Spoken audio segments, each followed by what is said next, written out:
जातवेदसे सुनवामसो ममराति यतो निदहाति वेदः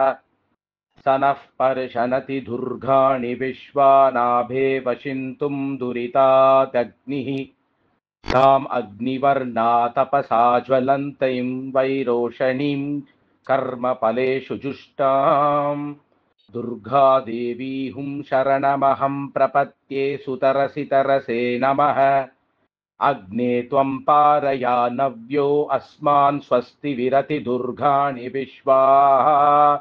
पूष्य पृथ्वी बहुलान उर्वी भवादोकायतनयाय शय्योः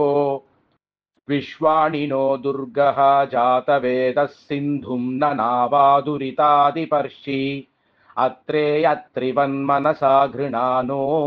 स्माकं भूत्यभिधाधनूनाम् कृतनाजितकुंसगमानमुग्र अग्निगुहुवेण परमार्च्छदस्तात् स नः पर्शनति दुर्गाणि विश्वाशामद्देवो अतिदुरिधा दक्षिः रत्नौशिकमीड्यो अध्वरेषु शनाद्यहो दानव्यस्य सप्सि स्वां चाग्निर्तनुपं विप्रयस्वासभ्यं च सौभगमायजस्व गोभिर्जुष्टमहिजोदनतं तवेन्द्रविष्णोरनुसञ्चरेम नाकस्य वृष्ठमयि सम्भशानो वैष्णवीं लोकह्यमादयन्ताम्